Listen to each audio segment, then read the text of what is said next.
گے۔ علم عقائد میں اعلیٰ حضرت نے 31 کتابیں لکھی، سنتے جائیں۔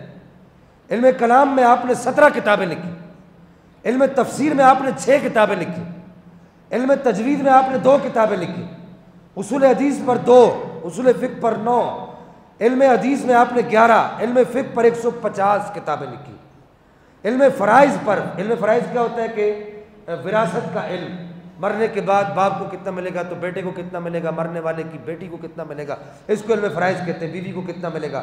علم فرائض پر آپ نے 4 کتابیں لکھی، علم رسم و خط پر آپ نے 1 کتاب لکھی۔ رسم خط کس کو کہتے ہیں؟ رسم خط جو ہے یہ باقاعدہ ایک علم ہے۔ آپ کو یہ بھی عرض کر دوں کہ پہلے جو کتابیں، جو تورات، زبور، انجیل جو کتابیں ہیں، وہ کتابیں جو تبدیل ہوئی، ان کے اندر تحریف ہوئی، ان میں معنوی طور پر بھی تعریف ہوئی اور لفظی طور پر بھی تعریف ہوئی۔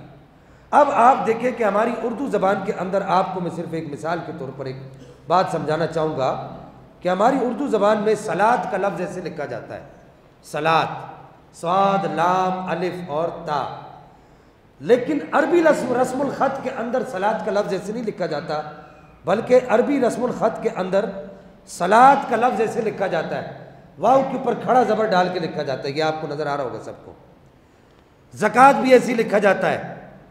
عربی اردو کے اندر جو ہے علماء کا لفظ ایسے لکھا جاتا ہے، علماء، عین، لام، میم، الف اور حمزہ، اس طریقے سے علماء لکھا جاتا ہے۔ لیکن قرآن کی زبان کے اندر علماء کا لفظ ایسے لکھا جاتا ہے، علماء، قرآن کی زبان کے اندر یہ علماء کا لفظ، یہ واو کے اوپر کھڑا زبر ڈال کے اس طریقے سے لکھا جاتا ہے۔ اس کو کہتے ہیں رسم خط کا علم۔ یہ پورا ایک علم ہے، علم رسم الخط۔ یہ اعلیٰ حضرت امام خان صاحب رحمہ اللہ نے اس پر بھی باقاعدہ، علم رسم خط پر بھی آپ نے یادگار چھوڑی اور ایک کتاب لکھی۔ بلکہ علماء نے لکھا کہ خط عثمانی پر قرآن کو لکھنا واجب ہے۔ اگر کوئی قرآن لکھنے کے لیے بیٹھتا ہے تو اسے چاہیے کہ وہ خط عثمانی پر قرآن کو لکھے، جیسے حضرت عثمان غنی نے قرآن کو لکھوایا تھا اس طریقے سے قرآن کو لکھے۔ اس پر آپ نے باقاعدہ ایک یادگار چھوڑی، علم رسم الخط پر۔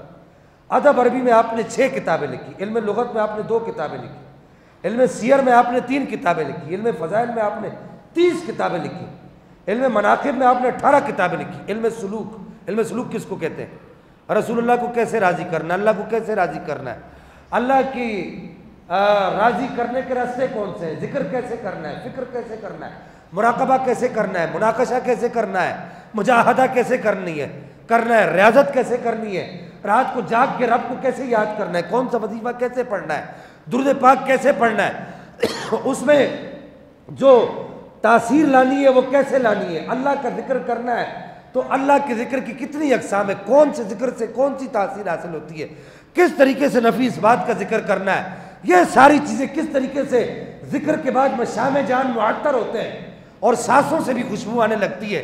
اس پر باقاعدہ حضرت امام خان صاحب رحمہ اللہ نے 2 کتابیں، پوری کتابیں لکھی علم سلوک کے اوپر، اور پھر اس کے بعد آپ نے علم اخلاق پر 2 کتابیں لکھی، علم تصوف۔ تصوف کیا ہے؟ اللہ تعالیٰ کے احکامات پر عمل اور رسول اللہ کے اوامر پر عمل اور نواہی سے اجتناب، یہ تصوف ہے۔ تصوف یہ نہیں ہے کہ لمبے لمبے بڑے بڑے سوٹے لگائے، یہ نہیں ہے۔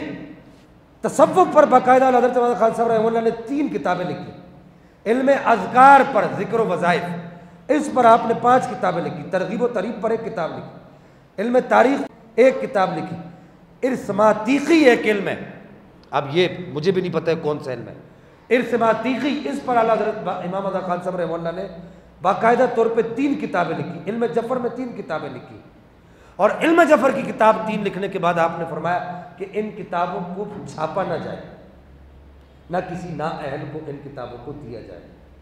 یہ اعلیٰ حضرت امام خان صاحب رحمہ اللہ کا ایک اجمالی آپ کے علوم و فنون کا خاکہ میں نے آپ احباب کے سامنے عرض کیا۔